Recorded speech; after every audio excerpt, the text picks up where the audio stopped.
हम लोग 3 प्रश्नों के लिए मंथन कर रहे थे। एक कि Rao as a maker of modern India, right, फिर कि ये ग्रोथ और रीडिस्ट्रीब्यूशन वाली बात, और तीसरा कि कौटिल्य नीति का relevance. Prime minister as a maker of modern India, तो उसके अंदर डिप्लोमेसी और इकोनॉमिक रिफॉर्म्स ऑफ राव वो हमने पढ़ लिया। अब ये वेलफेयर वाले मुद्दे पे आते हैं कि ये इकोनॉमिक रिफॉर्म्स के चलते ग्रोथ तो आ गया, उसमें से कितना नीचे गरीबों में रीडिस्ट्रीब्यूशन हो पाया, क्या राव का काम रहा। मित्रों, 2014 के निबंध के पेपर में ये प्रश्न था कि भारत के अंदर पॉलिसी पैरालिसिस था या पैरालिसिस ऑफ इम्प्लीमेंटेशन, किसके कारण ये ग्रोथ में स्लो डाउन आ गया था।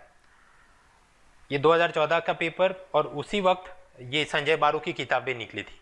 उसकी किताब द एक्सीडेंटल प्राइम मिनिस्टर में उसने लिखा है कि आरटीआई स्कैम और ये मीडिया का पूरा जो एक्सपोजर चल रहा था, उसके चलते bureaucracy was averse to decision making and policy implementation. मतलब पॉलिसी पैरालिसिस तो था ही, साथ साथ पैरालिसिस ऑफ इम्प्लीमेंटेशन भी था।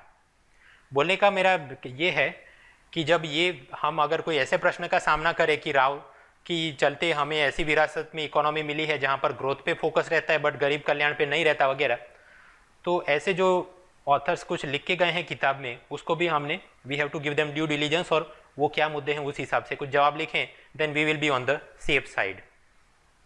ठीक है, तो प्रश्न ये है कि राव की विरासत क्या ऐसी इकोनॉमी है जहाँ पर ग्रोथ का महत्व है लेकिन गरीबों में वो बटे उसका महत्व नहीं है। समझते हैं। देखिए, राव उसके वक्त में तो हम समझ सकते हैं उसका फोकस तो ग्रोथ ही रहा होगा, गरीब कल्याण तो नहीं, क्योंकि माइनॉरिटी गवर्नमेंट थी, बीओपी क्राइसिस में टेंशन था, सो एंड सो ऑन। तो बराबर in his time growth not equal distribution. ठीक, तो क्या उससे पहले के जो प्रधानमंत्री थे, राजीव गांधी, सोनिया नेहरू वगैरह, क्या उनके समय में ऐसा था कि जितना इकोनॉमिक ग्रोथ हो जाए वो सारा रीडिस्ट्रीब्यूट होकर गरीबों के हाथ में आ जाता था, राइट। एंड थर्ड, अभी जो मनमोहन या मोदी सरकार, उनके समय में तो यस वी नो कि भाई ग्रोथ पे ज़्यादा फोकस रहता है, उसका रीडिस्ट्रीब्यूशन या तो उतना ही हो जाता है या फिर कि कम होता है, राइट। तो अब अगर हमने ये फाइंड करना हो कि किसकी विरासत है, क्या राव की विरासत है या उसके पहले वालों की, वो समझना पड़ेगा। अगर ग्रोथ जनरेट हुआ, उसे गरीबों में उसका पुनर्वितरण करना है, वो कैसे हो पाएगा। इंदिरा गांधी के समय में भारत का जीडीपी ग्रोथ रेट था 3%, तो स्वाभाविक है उस हिसाब से सरकार के पास टैक्स में भी पैसा कम आता होगा, राइट। अब उसमें से कितना पैसा गरीब के मुंह में निवाले के रूप में जाता होगा as some type of scheme और सब्सिडी, आप वो समझ सकते हैं। मतलब उतना ग्रोथ ही नहीं था कि कुछ रीडिस्ट्रीब्यूट कर पाए। स्कीम ढेर सारी थी but all were under funded, की कोई मीनिंगफुल ग्रांट के ऊपर रिफॉर्म आपको इम्पैक्ट दिखे नहीं। सो रीडिस्ट्रीब्यूशन करना है, then you need great physical capacity, जो कि राव के पहले के वक्त में थी नहीं। राजीव गांधी के जब प्राइम मिनिस्टर थे तो भारत की सरकार के टैक्स में जो पैसा आता है 25% of that use to come from direct taxes और 75 इनडायरेक्ट टैक्स में से। अब मुझे समझ के बताइए, सोच के बताइए कि ये गरीबों के लिए अच्छा है कि बुरा है।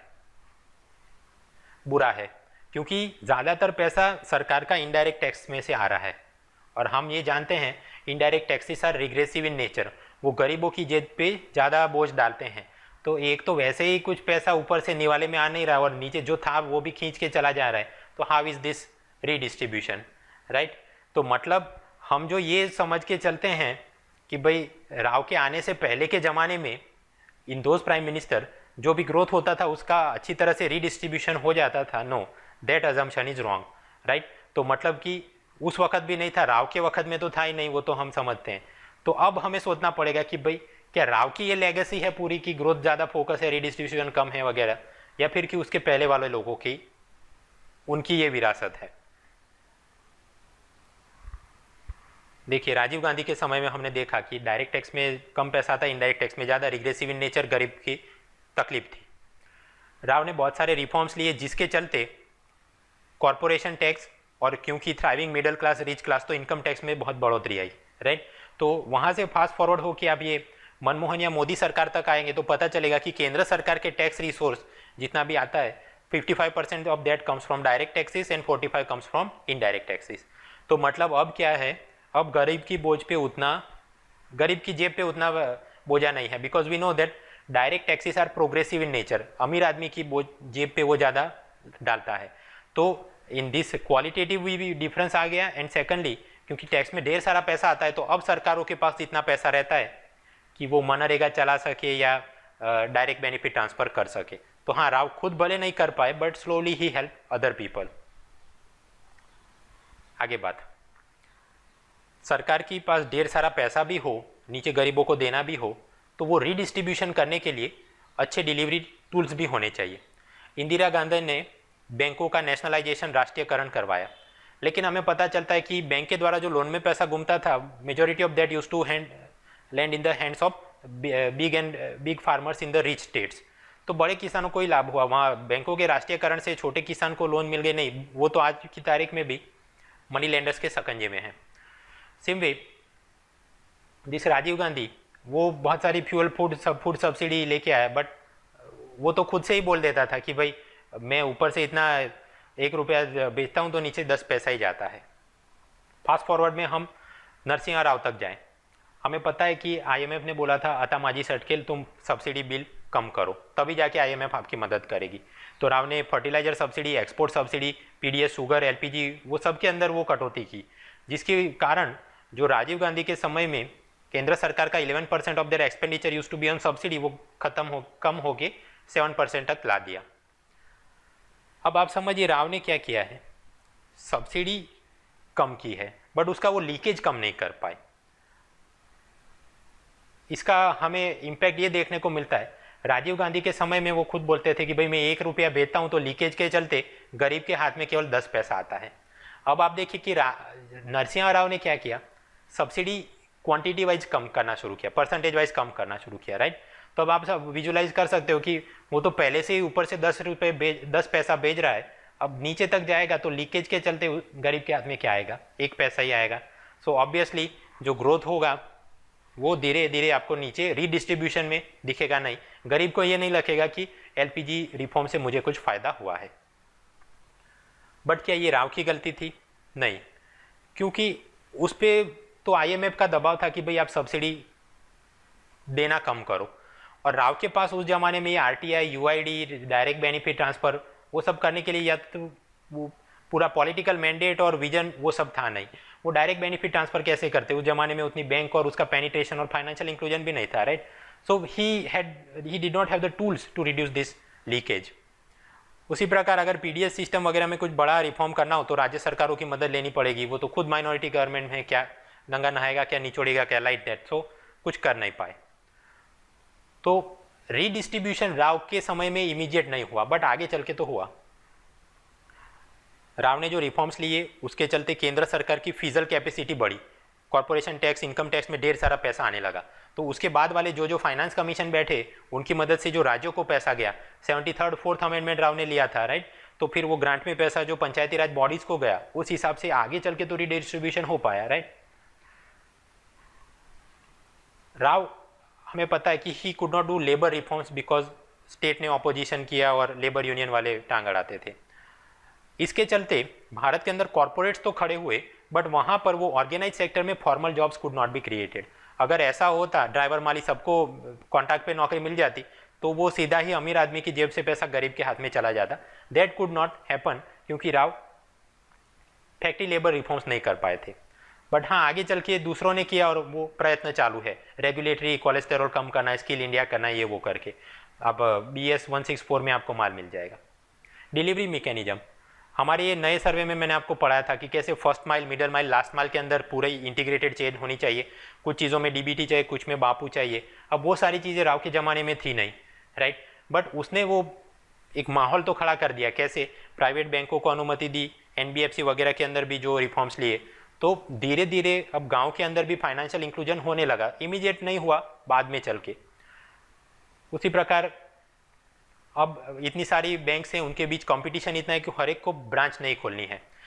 तो नई ब्रांच खोलनी है तो RBI ने नियम किया है कि 25% of them need to be in the rural areas. तो ऑब्वियसली अब और भी जाना पड़ता है। Like that rural penetration is now increasing, but उसकी लेगेसी तो राव से ही शुरू हुई। तो अब जाके वो डिलीवरी के लिए मैकेनिज्म बन रहा है। उसी प्रकार इन्फोसिस कंपनी बनी, तो UID प्रोजेक्ट के लिए दूसरे जो भी ICT, E-प्रोक्योरमेंट वगैरह में वो सरकार के लिए टूल्स बना के देते हैं। So like that delivery channel Rao ने खुद तो नहीं खड़ी की, but he created the enabling environment, जिसकी मदद से भविष्य में मनमोहन सिंह, नरेंद्र मोदी वो कुछ नया कर पाए। So redistribution yes but not immediate. तो ओवरऑल हमारा क्या बनता है कि भाई राव का फोकस ग्रोथ पे रहा था, एलपीजी रिफॉर्म्स एफडीआई लेके आए, उसका रीडिस्ट्रीब्यूशन कराने के लिए इमीडिएटली उसकी फिजल कैपेसिटी मतलब टैक्स में ढेर सारा पैसा था नहीं, और उसके पास वो ऐसे डिलीवरी टूल्स भी नहीं थे कि वो गरीबों में जाके बांट के आए विदाउट लीकेज। बट हाँ, उसने ऐसे इनेबलिंग मैकेनिज्म कराई जो कि बाकी के चल के फ्यूचर गवर्नमेंट्स की pursue something. So may be आज की तारीख में ग्रोथ भले वो पूरे का पूरा नीचे रिडिस्ट्रीब्यूट ना हो पाए, बट अच्छा खासा कुछ ना कुछ काम तो कर सकते हैं। अब तक मैंने आपको जो भी पढ़ाया वो जीएस पेपर्स के लिए उपयुक्त माल मिल गया है। अगर निबंध के पेपर में कुछ पूछा जाए आपको एलपीजी या ये रिफॉर्म्स के बारे में, 90s एरा के बारे में, तो याद ये रखना है कि केवल इकोनॉमी या स्टैटिस्टिक्स के जरिए हम इस पूरी फिनोमिना को कैप्चर नहीं कर सकते। It is also this LPG reforms is also a psychological transformation of the middle class. जैसे कि IT company I, private banks बने, ये बात सही है कि वहाँ बहुत थोड़े लोगों को रोज़गार मिला, वाइट कॉलर जॉब, एजुकेटेड शिक्षित लोगों को, बट वो भी एक जिंक्स ब्रेक हो गया। पहले तो ये था कि बस आपको सरकारी निगम में या आईएएस आईपीएस बन जाओ और आपके माँ बाप हैं तो ही आपको वो पता होगा कि तैयारी कैसे करनी और आगे बढ़ना है। अब कोई भी मिडिल क्लास का भी आदमी खुद की तैयारी से, खुद की समझ से वो आगे बढ़ सकता है। They came to symbolize a power कि जहाँ पर younger Indians with honesty and hard work they could achieve anything they wanted. उसी प्रकार ये आईसीआईसीआई बैंक और दूसरी प्राइवेट कंपनी आई, वहाँ से चंदा कोचर और दूसरे विमेन एग्जीक्यूटिव को भी अब धीरे धीरे आगे बढ़ने का वो एक माहौल खड़ा हुआ। 1994 की आप बात करिए, Sushmita Sen she became Miss Universe, Aishwarya Rai Miss World. तो ये भी महिलाओं का कि वहाँ तक वो पहुँच सकती है, इट साइकोलॉजिकली एक मोटिवेशन मिला। 94 उसी वर्ष के अंदर न्यूजीलैंड के खिलाफ सचिन तेंदुलकर ने 49 बॉल्स में 82 रन झाड़ दिए। ये भी एक ट्रांसफॉर्मेशन है, क्योंकि उससे पहले हमारे क्रिकेटर एकदम ऐसे डरते डरते टूचू टूचू खेलते थे। तो सचिन ने अब वो कि हाँ एलपीजी से हमारा साइकोलॉजिकल ट्रांसफॉर्मेशन है। 95 के अंदर दिलवाले दुल्हनिया ले जाएंगे फिल्म बनी। बहुत सालों बाद ओबामा ने अपनी एक स्पीच में उसके डायलॉग जिसे अनोरिटा बड़े देशों में कुछ छोटी हरकत वगैरह ऐसा बोला, this is also a symbolism. इतने बड़े देश के राष्ट्रपति को ये दिलवाले दुल्हनिया ले जाएंगे का डायलॉग क्यों बोलना पड़ता है? सो दैट मीडिया उसका बारे में अमेरिका में लिखे और अमेरिका के अंदर जो इंडियन अमेरिकन है वो खुश हो जाए, हाँ देखो हमारे फिल्म के बारे में लिखा, so that they have soft corner for the Democrats और उनको वोट दें। तो आप ये भी देख सकते हैं कि कैसे ये जो पूरा मिडिल क्लास उसका ट्रांसफॉर्मेशन और वहाँ से वो पूरा धारा बह के अमेरिका तक गई और वहाँ पर भी हमारा इतना एक मजबूत वोट बैंक बन गया। सो ये केवल हम स्टैटिस्टिक और इकोनॉमिक्स से इसे कैप्चर नहीं कर सकते। पॉलिटिक्स का भी ट्रांसफॉर्मेशन किया है। राव के जाने के बाद एक तो कि राव ने खुद से ही माइनॉरिटी गवर्नमेंट में थे, उनके तो कोई राजीव गांधी परिवार के वो तो बेटे या जमाई थे नहीं, फिर भी ही मैंने टू कंप्लीट द टर्म। तो ये डायनास्टिक पॉलिटिक्स उसके भी अब पानी धीरे धीरे कम होने लगे। लोगों को ये पॉलिटिक्स के अंदर जो लोग थे उनको भी मोटिवेशन मिला कि हम भी आगे बढ़ सकते हैं, राइट? चाहे वो मोदी हो, मायावती हो, ममता हो, so on and so on. Manmohan Singh और दूसरे टेक्नोक्रेट्स को भी मजबूती मिली कि भले हम कोई से इलेक्शन तो नहीं जीत सकते but still we can also go for this politics. जैसे अरुण जेटली वगैरह को आप आगे सोच सकते हैं। सो एक तो कि डायनेस्टिक पॉलिटिक्स का महत्व कम किया, टेक्नोक्रेट्स का महत्व बढ़ाया, ये भी राव की लेगेसी है पॉलिटिक्स के अंदर। राव के जाने के बाद भी उनका जो ग्रोथ और इन्वेस्टमेंट वाला रिफॉर्म वाला मॉडल था, केंद्र सरकारों ने तो खैर उसे बीच में छोड़ दिया, बट राज्य सरकारों ने फॉलो करते रहे। वो चाहे गुजरात के अंदर चीफ मिनिस्टर मोदी रहे हो या आंध्र प्रदेश के अंदर चंद्रबाबू नायडू। हाँ, इसके भी अच्छे बुरे आयाम तो रहे हैं। फॉर एग्जांपल आंध्र प्रदेश तो वहाँ हैदराबाद में ही पूरा डेवलपमेंट है, बाकी के जगहों पे आपको उतना नहीं देखने को मिलेगा। सो मे बी वो भी एक एंगल नेगेटिव बनता है। रीजनल डिस्पैरिटी भी उस प्रकार से बड़ी है। रीडिस्ट्रीब्यूशन इस प्रकार से जो गुजरात या आंध्र में जितना ग्रोथ हुआ तो अंबानी और अदानी को जितना माल मिला उसमें से गरीबों में कितना रीडिस्ट्रीब्यूट हुआ, दैट इट ऑल्सो वो भी सोचने वाला मुद्दा बनता है। माइग्रेशन पैटर्न भी चेंज हुए कि गुजराती आदमी आपको हैदराबाद में भी मिल जाएगा फॉर आईटी कंपनीज, यूपी का आदमी आपको बेंगलोर में भी मिल जाएगा आईटी कंपनीज। तो माइग्रेशन का पैटर्न भी चेंज हुआ और उससे कैसे कल्चरल इंटीग्रेशन, फेडरलिज्म वगैरह आप मुद्दे छोड़ के लिख सकते हो। तो ये भी एक एंगल बना। खैर अब हम एक्चुअल आंसर राइटिंग पे आते हैं। आपने जो शुरुआत में अपने जवाब लिखे हैं वो अब उसको मार्जिन के ऊपर इवेल्युएट करना शुरू करो। सबसे पहले अपना प्रश्न था पेपर 1 के लिए कि Rao as a maker of modern India, और पेपर 3 था कि राव का ग्रोथ एंड रीडिस्ट्रीब्यूशन। अब ये दोनों प्रश्नों के लिए इंट्रोडक्शन एक ही होगा। इंट्रोडक्शन हम क्या कर सकते हैं, राव को डिफाइन तो कर नहीं सकते, राइट, ओरिजिन ही देना पड़ेगा। अब ओरिजिन के अंदर उसकी पूरी बायोग्राफी नहीं लिखनी कि उसका जन्म यहाँ पर हुआ था, आंध्र के सीएम थे, वहाँ पे लैंड रिफॉर्म्स लिया, फिर वहाँ से निकाल दिया और यहाँ आए, ये करके उनकी एक पत्नी और 8 बच्चे थे, नॉट रिक्वायर्ड। हमने शुरू ऐसा अगर करने गए then it will be like कि स्टेडियम से बाहर से दौड़ के हम लोग बॉलिंग करें, नहीं, पिच से 10-15 मीटर की दूरी से ही बॉलिंग करना चाहिए। तो ओरिजिन आप कैसा लिखेंगे कि राव जब पीएम बने उस वक्त पूरा खड्डे में गया था और इसलिए राव ने कुछ करने का उसके ऊपर कंपल्जन था। सो कुछ ऐसा जवाब बन सकता है, as prime minister of India Narasimha Rao inherited a dysfunctional economic system in 1991।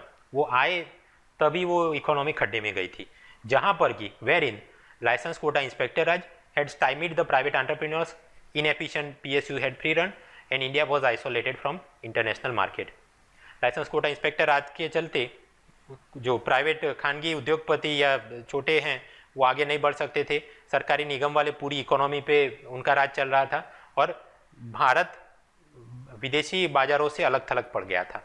और इसका क्या रिजल्ट था, the results were low growth, high inflation, endemic poverty, small middle class, narrow tax base and broken infrastructure. तो मतलब ऑल इन ऑल आपने ये लिखना है कि Rao inherited a bad economy जिसके अंदर ये खामियां थी और इसका रिजल्ट ये था। देखिए मैंने तो बहुत सोच के लंबा चौड़ा इंट्रोडक्शन लिखा है, इसलिए कि जैसे राजीव गांधी ऊपर से 1 रुपया भेजेंगे तो नीचे 10 पैसा आएगा, उसी प्रकार मैं यहाँ अगर 5-5 की टर्म्स आपको दे दूंगा कीवर्ड्स, तो परीक्षा में 2-2 कीवर्ड्स याद आएंगे, राइट। तो अपने आप वो जवाब वहाँ पर तो कंडेंस हो ही जाएगा। क्या लिखना है, राव ने डिसफंक्शनल इकोनॉमी इनहेरिट की, राइट, जहाँ पर ये लाइसेंस कोटा इंस्पेक्टर राज था जिसके चलते ग्रोथ में कमी थी, मिडिल क्लास बहुत कम था और विदेशी बाजारों से हम अलग थलग हो गए थे वगैरह वगैरह। अब हम जवाब में बॉडी शुरू करते हैं। पेपर 1 के अंदर प्रश्न ये था कि evaluate Rao as a maker of modern India, तो अब बॉडी बनानी है उसकी। तो 3 तरह से हो सकता है।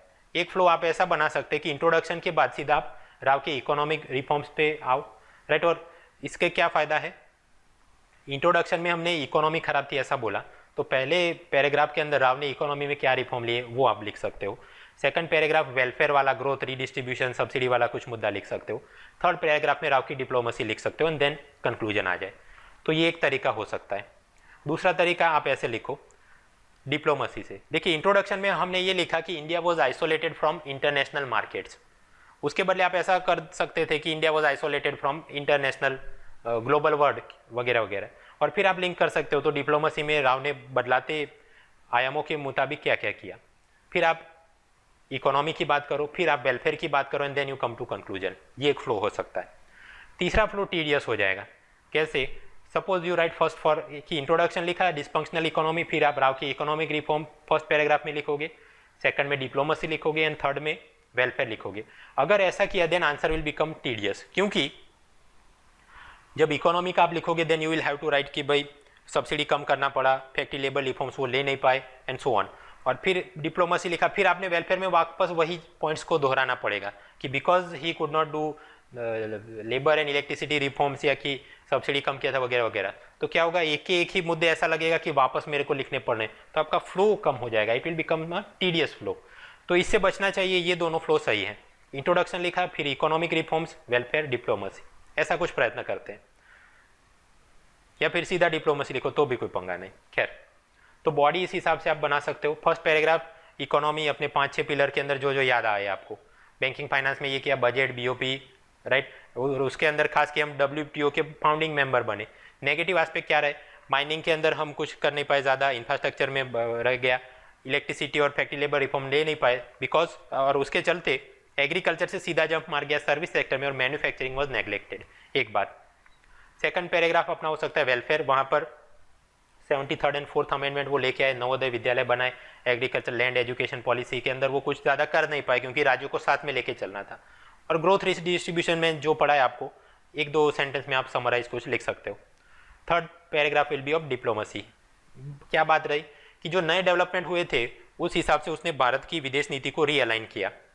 चाइना के साथ बड़ी काम किया कि बॉर्डर ट्रैंक्विलिटी का एग्रीमेंट हुआ, पाकिस्तान के साथ ज़्यादा उम्मीद नहीं रखी बट डायलॉग फिर भी चालू रखा। न्यूक्लियर तो वो कैसे उसने निर्माण शुरू करवाया, कैसे वो डॉक्टर कलाम का कैरियर लॉन्च कराते हैं एज अ मिसाइल मैन वगैरह। और भले जितना ही ऊपर से बीओपी का प्रेशर था, आईएमएफ का प्रेशर था, यूएसए का प्रेशर था, he did not sign NPT और सीटीबीटी, राइट। और आगे चल के उतना इकोनॉमिक पावर हाउस हुआ कि हम एनएसजी में अब मेंबरशिप बनाने की बात चलती है and so on you can write.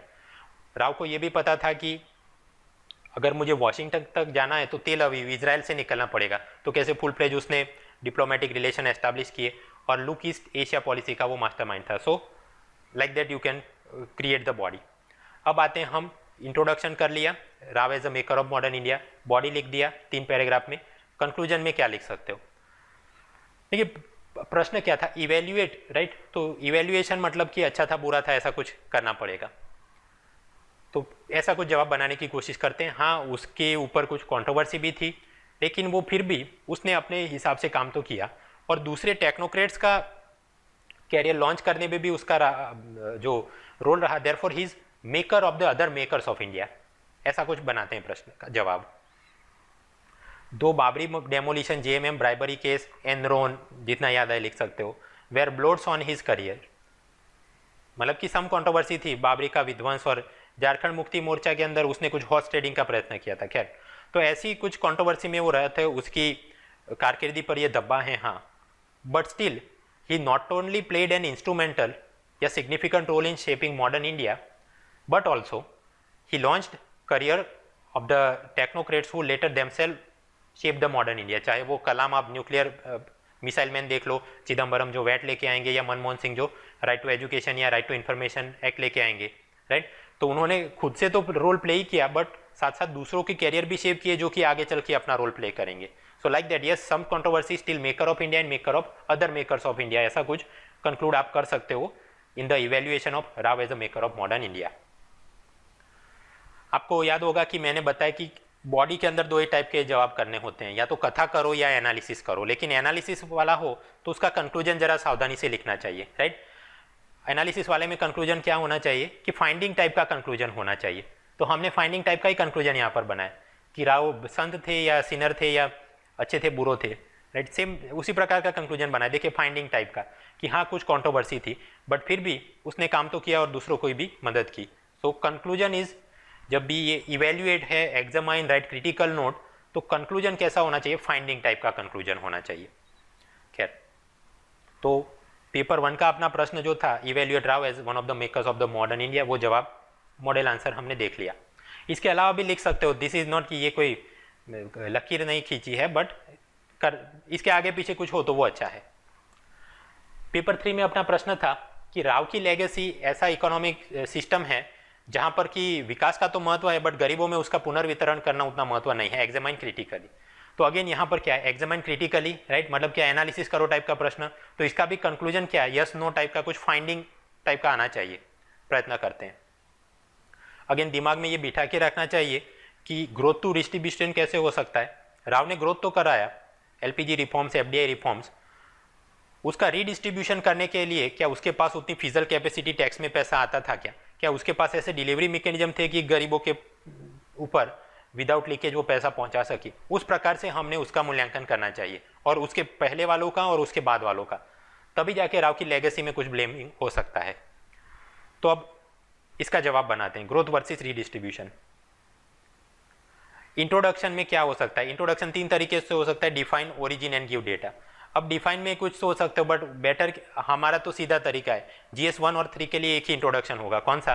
कि राव की आप ओरिजिन दे दो कि राव इनहेरिटेड फॉल्टी इकोनॉमी जिसके अंदर ये तकलीफ थी, और एज अ रिजल्ट जो कि narrow tax base and small middle class, और वो जो मैंने पिछली स्लाइड में दिखाया वही यहाँ पर कट पेस्ट मार देना है। बॉडी के अंदर एग्जामाइन करना है। क्या एग्जामाइन करोगे आप? कि क्या राव के पहले वाले प्राइम मिनिस्टरों के ज़माने में सारा रिडिस्ट्रीब्यूट हो जाता था ग्रोथ?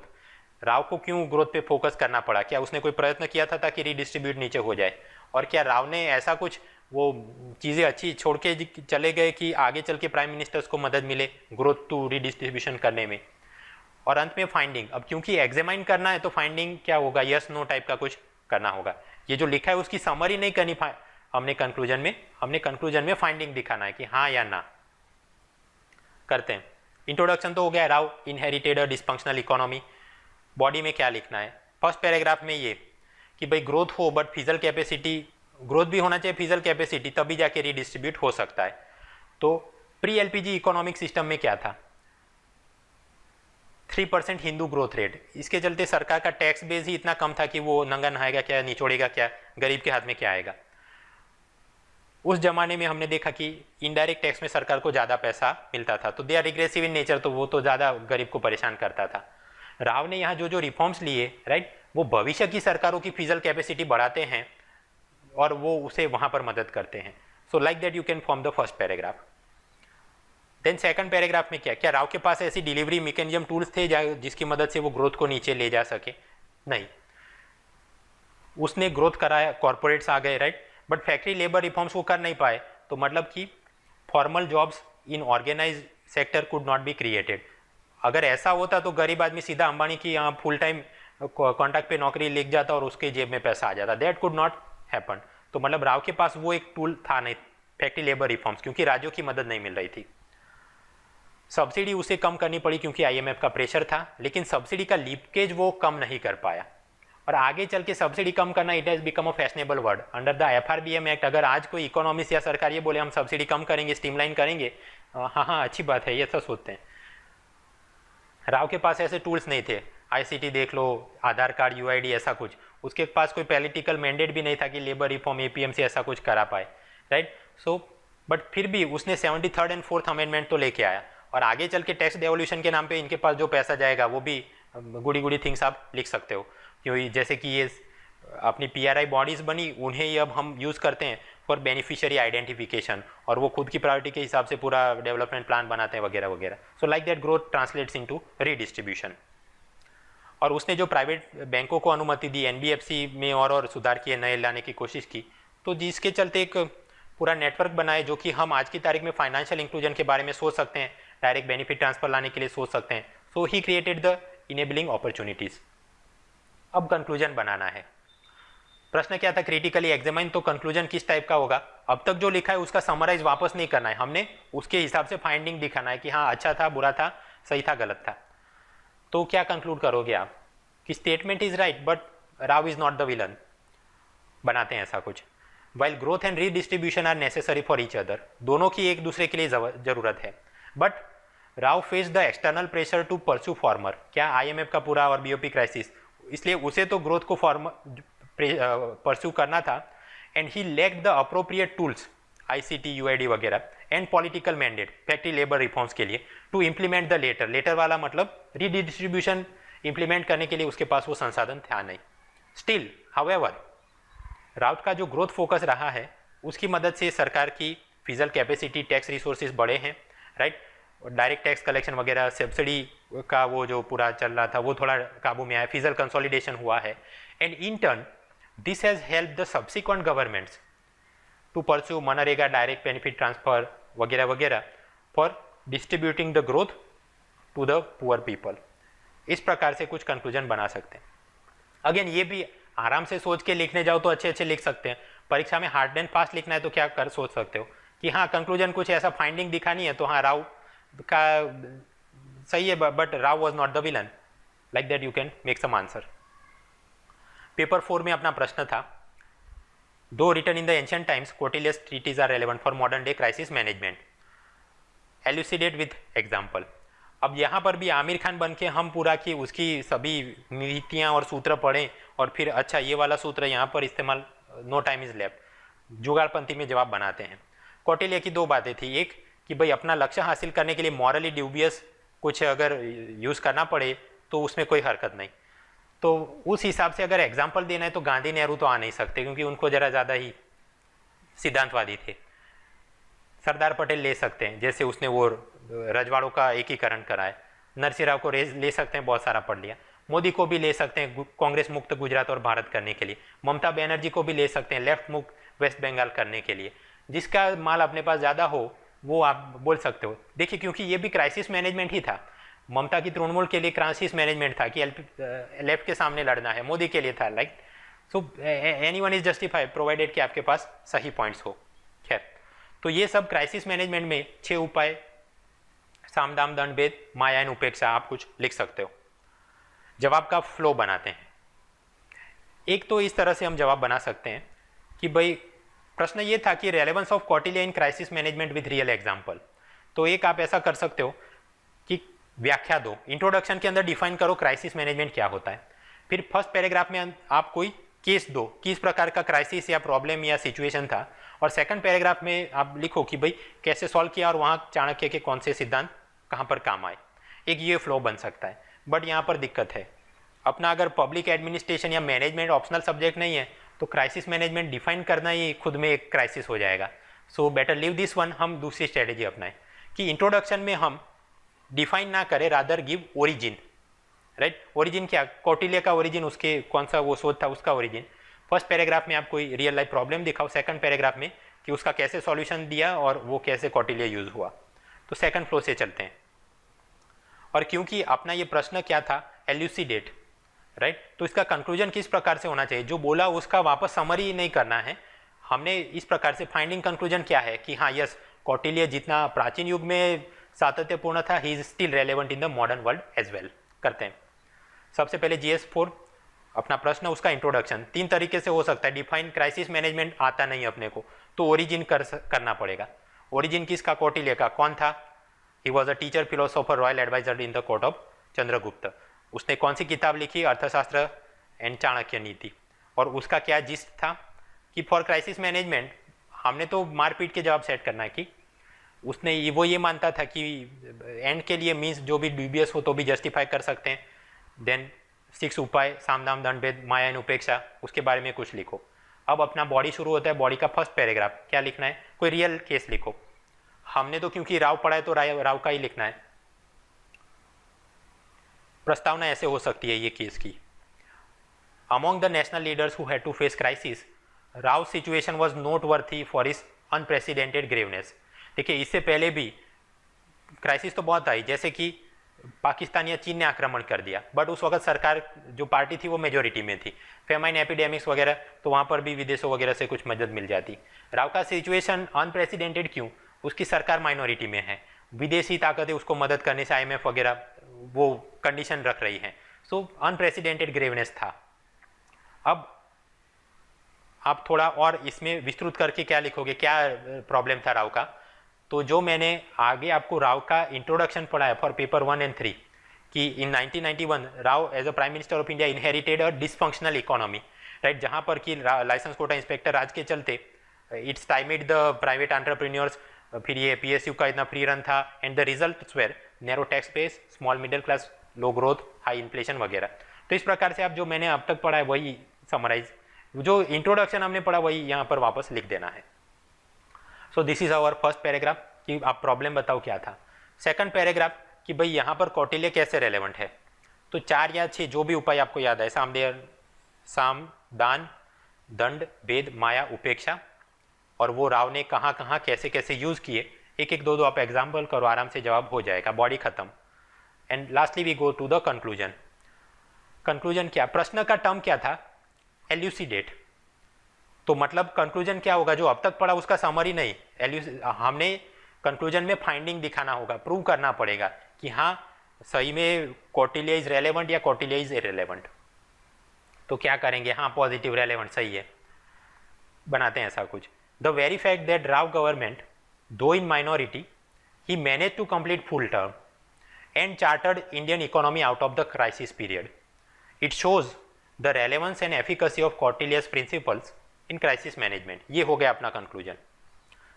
देखिए शब्द देखिए, इट शोज रेलेवेंस, रेलेवेंस कैसे, टाइम पीरियड में, कि प्राचीन भारत में लिखा लेकिन आधुनिक भारत के लिए वो रेलेवेंट है। एफिकेसी, एफिकेसी मतलब अगर मैं दवा लूँ और उससे मेरी सर्दी जुकाम कम हो जाए, देन आई कैन से कि वो दवा रोग खत्म करने का उसका एबिलिटी है।